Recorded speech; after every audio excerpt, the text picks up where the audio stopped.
ராதே கிருஷ்ணா. ஸ்ரீமதே ராமானுஜாய நமஹ. யோ நித்யம் அச்சுத பதாம்புஜ யுக்ம ருக்ம வியாமோகதாம் ஸ்ததிதராணி த்ரிணாய மேனே அஸ்மத் குரோர் பகவதோ தயைக்க சிந்தோஹோ ராமானுஜஸ்ய சரணம் சரணம் பிரபக்ஞே. 40 வாக்கியம் பேசிட்டா. அழகாக வேறு வேறு வேறு வேறு இடத்துலேருந்து ரெஃபரன்சஸை கொண்டு வந்து பியூட்டிஃபுல்லாக உதாரணம் கொடுத்து அதில் இருக்கிற சாராம்சத்தை ரொம்ப அழகாக தன்னோட பக்திக்கு கம்பேர் பண்ணி அடியாளுக்கு அந்த பக்தி இல்லை, அதனால் இந்த ஊரை விட்டு போகிறேன்னு அழகாக ஒவ்வொரு வாக்கியத்துக்கும் அந்த பக்தியை கம்பேர் பண்ணி அழகாக சொல்லின்னு வரா. 40வது வாக்கியம், அடி வாங்கினேனோ கொங்கில் பிராட்டியை போலே. இப்போ அடுத்தது 41வது வாக்கியம், ரொம்ப அழகான ஒரு வாக்கியம். இதுவும் திருமலை திருவெங்கடமுடையானோட சம்பந்தப்பட்ட ஒரு வாக்கியம், ரொம்ப அழகான ஒரு வாக்கியம். மண் பூவை இட்டேனோ குரவ நம்பியை போலே. மண் பூவை இட்டேனோ குரவ நம்பியை போலே. ரொம்ப அழகான ஒரு வாக்கியம் இது. ஒரு திருப்பதி திருமலைன்னு நம்ம சொல்லுவோம்ல. திருப்பதி கீழ் திருப்பதி, திருமலை திருமலை மேலே, மலை மேலே எங்கே பெருமாள் கோவில் இருக்கோ அந்த இடம் மேல் திருப்பதி. ஸோ திருப்பதியில் ஒரு சின்ன ஒரு ஊரில் நிறைய குயவர்கள் இருந்தார்கள். குயவர்கள்னால் பானை பண்ணுறவர்கள், மண் பானை பண்ணுறவா. ஸோ அந்த ஜாதியில் சேர்ந்த ஒருத்தர், அவர் பேர் பீமா அப்படின்னு. அந்த பீமா பானை பண்ணின்ட்டு அவரோட விவசாயம் பானை பண்ணுறது தான். ஸோ அவர் என்ன பண்ணியிருந்தார், ஒரு அவரோட கர்மம் எப்படி பானை பண்ணுறாரோ அதை ஃபுல்லாக பெருமாளுக்கே அர்ப்பணம் பண்ணிட்டு இருந்தார். எப்போதும் அவரோட வாயில் ஸ்ரீனிவாசா, கோவிந்தா, வெங்கட்ரமணா அப்படி தான் வாயில் வந்துட்டே இருக்கும். இந்த ஸ்ரீனிவாசரை நினச்சிட்டே தான் நாள்தோறும் வேலை செய்வார். அழகழகாக பானையை பண்ணிவிட்டு எல்லா வேலையும் முடித்த உடனே ஒரு இடத்துல உட்காந்துப்பார். அந்த பானையோட இதெல்லாத்தையும் எடுத்து கவுத்து வச்சுட்டு அவர் ஒரு இடத்துல உட்காந்துப்பார். உட்காந்துட்டு பொறுமையாக பெருமாளுக்கு தேங்க் பண்ணிட்டோம், இன்றைக்கி இந்த காரியமெல்லாம் நல்லபடியாக நடந்தது உன்னோட அருளால் அப்படின்னு சொல்லிவிட்டு அவர் கையை அலம்ப மாட்டாராம். அவர் கையில் அந்த கிளே ஒட்டின்னு இருக்கோம் இல்லையா, அதெல்லாத்தையும் இப்படி இப்படி இப்படி இப்படி உதுத்து, அந்த உதுத்து விழும்ல அதில் குட்டி குட்டியாக பூ பண்ணுவாராம். பூ பண்ணிவிட்டு இன்னைக்கு ஃபுல்லாக பண்ண காரியங்கள், என்னோடய வேலை பணி அத்தனையும், என்னோடய கர்ம யோகத்தில் நான் பண்ண அத்தனை காரியங்களும் உனக்கு நான் அர்ப்பணம் பண்ணுறேன் அப்படின்னு அழகழகாக ஒவ்வொரு நாள் அவர் மனசுக்கு ஏற்ற மாதிரி பூ பண்ணுவாராம். அந்த கையில் இருக்கிற அந்த மணலை உதுத்து குட்டி குட்டி குட்டி குட்டியாக அழகழகாக பூவை பண்ணி முடித்த உடனே அந்த பூக்கள்லாம் அப்படியே மாயமாக மறைஞ்சிருமா. பார்த்தா அப்படியே ஆகாயம் வழியாக இவர் இருக்கிற ஊர்லேருந்து திருமலைக்கு போய் பெருமாள்கிட்ட அந்த பூவெல்லாம் போய் சேர்ந்துருமா. ஸோ இப்படியே நடந்துட்டு இருந்தது. பல காலங்கள் இந்த மாதிரி நடந்துட்டு இருந்தது. ஒரு சந்தர்ப்பத்தில் அந்த ஊர் ஆண்டுன்னு இருந்த ராஜா அப்போது தொண்டைமான் சக்கரவர்த்தி. தொண்டைமான் சக்கரவர்த்தி பற்றி நம்ம ஒரு வாக்கியம் பார்த்தோம் இல்லையா, 5வது வாக்கியம். என்ன வாக்கியம் அது? பிணம் எழுப்பி விட்டேனோ தொண்டைமானை போலி. ஸோ அந்த தொண்டைமான் சக்கரவர்த்தி பெருமாளுக்கு ஸ்வர்ண புஷ்பம் பண்ணி 1008 ஸ்வர்ண புஷ்பம் தயாரித்து இது பண்ணி ப்ராடக்ட் இதில் வாங்கி, தட் இஸ் ஸ்வர்ண புஷ்பம் அமைச்சு பெருமாளுக்கு 1008 நாமாவளி சொல்லி அர்ச்சனை பண்ணாராம். அப்போ ஸ்வர்ண புஷ்பம் அர்ச்சனை பண்ணி மறுநாள் பார்க்குறாளாம், ஸ்வர்ண புஷ்பத்துக்கு முன்னால் குட்டி குட்டி குட்டி குட்டியாக மண்ணில் பூ இருக்கான்.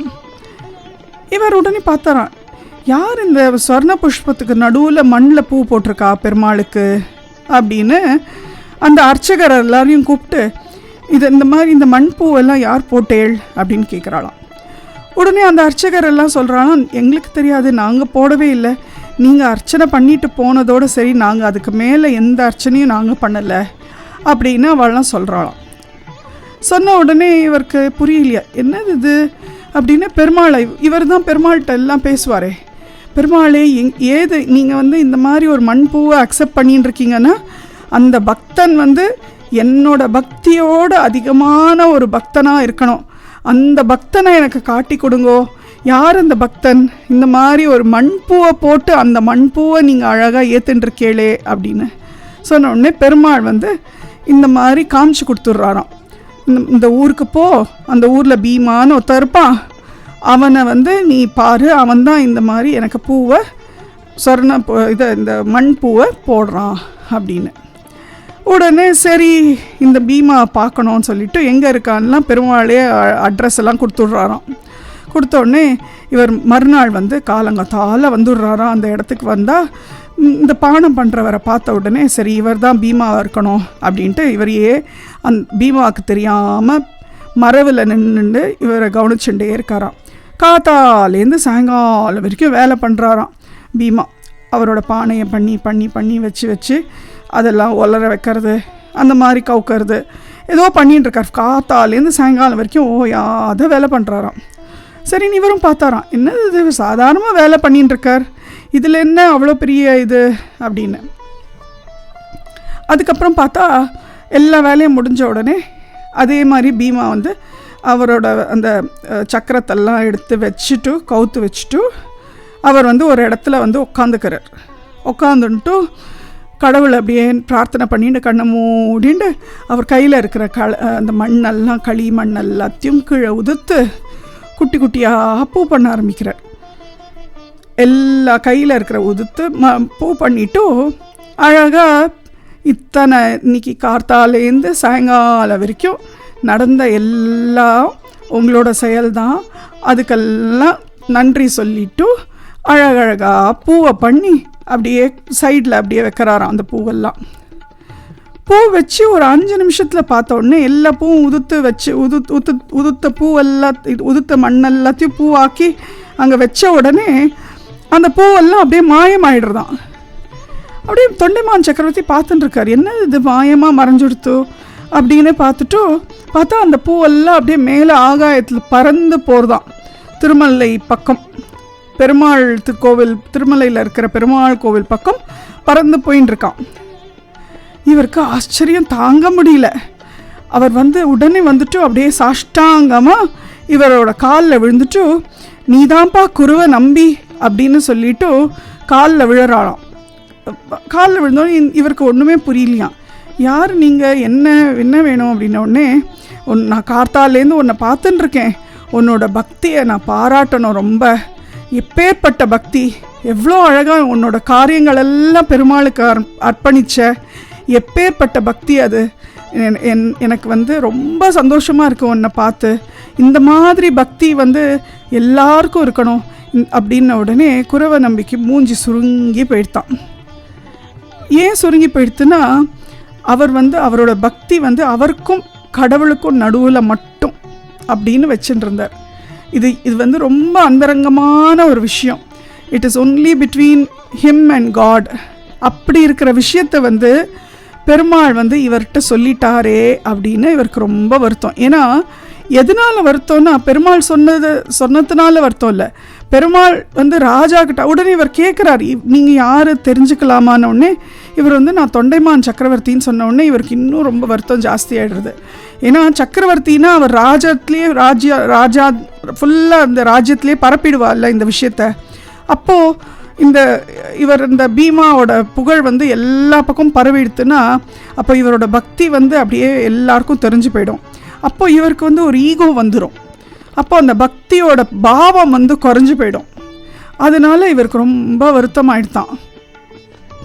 இவர் உடனே மூஞ்சி சுருக்கிண்டு இப்படி பார்த்துட்டு, என்னோட பெருமாள் நான் எனக்கும் பெருமாளுக்கும் நடுவில் இந்த பக்தியை வச்சுட்டு இருந்தேன், ஆனால் பெருமாள் இந்த ஊருக்கெல்லாம் சொல்லி காட்டுற அளவுக்கு இதை கொண்டு வந்துட்டா அப்படின்னு சொல்லிட்டு, ஆனால் எனக்கு இந்த பக்தியினால் எனக்கு எந்த விதமான அகம்பாவம் வரக்கூடாது, என்னோட பக்தி இந்த மாதிரி தான் இருக்கணும், இதுக்கு மேலே என்னோட பக்தி எந்த விதத்துலேயும் டிட்டீரியரேட் ஆகக்கூடாது அப்படின்னு சொல்லிட்டு கோவிந்தா நாராயணா அப்படின்னு சொல்லி அவர் இதயத்தை அப்படியே பிடிச்சுண்டு கீழே அப்படியே உட்காந்து இறந்து போய்டுறார்.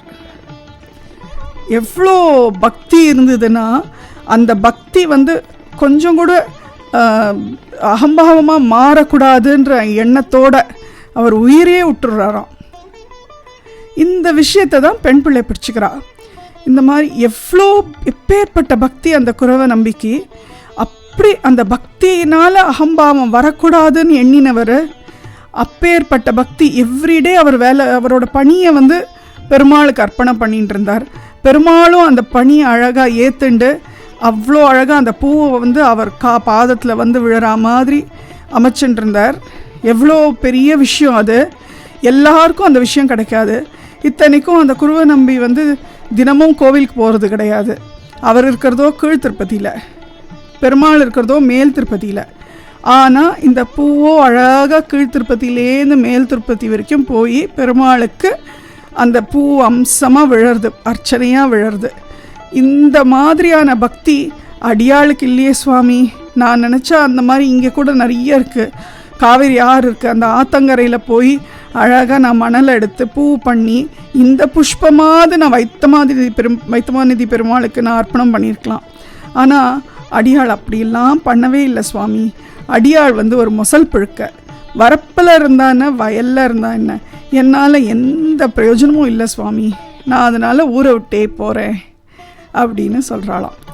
அதுக்கு ராமானுஜர் அப்படியே வியந்து போகிறார். ஏன்னா ராமானுஜருக்கும் ஸ்ரீனிவாச பெருமாளுக்கும் பயங்கர தொடர்பு. அவருக்கு ஸ்ரீனிவாச பெருமாள்னா அப்படி ஒரு உயிர். ஏன்னா பெருமாளுக்கு மாலை பண்ணுறதுக்கான கைங்கரியம் மாலை தொடுத்து போடுற கைங்கரியம் பண்ணுறதுக்கான இதை அந்த ரெஸ்பான்சிபிலிட்டியை ராமானுஜர் தான் எடுத்துட்டு அவரோட சிஷ்யர் ஒருத்தரை அனந்தாழ்வான் அப்படின்னு ஒருத்தரை அமுச்சு வச்சார் பெருமாளோட கைங்கரியத்துக்கு. இன்றைக்கும் திருப்பதியில் அனந்தாழ்வாரோட வம்ச மக்கள் இந்த கைங்கரியம் பண்ணின்னு தான் இருக்கா. ஸோ அந்த கைங்கரியம் இன்னும் நடந்துன்னு தான் இருக்குது. ஸோ பெருமாளுக்கு போடுற மாலையெல்லாம் அங்கேருந்து தான் வருது. ஸோ அந்த மாதிரி அந்த ஒரு சம்பந்தம் இருக்குது, பூவோட சம்பந்தம் இருக்குது, மாலையோட சம்பந்தம் இருக்குது. இந்த விஷயத்தை எவ்வளோ அழகாக பெண் பிள்ளை இந்த குருவை நம்பியோட விஷயத்தை, மண் பூ இட்ட விஷயத்தை எவ்வளோ அழகாக சொன்னா பாரு அப்படின்னு ஆச்சரியப்படுறாராம். எங்கேருந்து தான் இப்படிலாம் அவளுக்கு ஞானம் இருக்கோ, எங்கேருந்து தான் இத்தனை விஷயத்தை கிரகிச்சு வச்சுருக்காளோ, மனசில் தேக்கி வச்சுருக்காளோ, அதெல்லாம் ஒன்று ஒன்றா சொல்கிறா பாரு அப்படின்னு ஆச்சரியப்படுறாராம். ஸோ இந்த வாக்கியம் ரொம்ப அழகான ஒரு வாக்கியம். மண் பூ இட்டேனோ குரவ நம்பியை போலே. ராதே கிருஷ்ணா.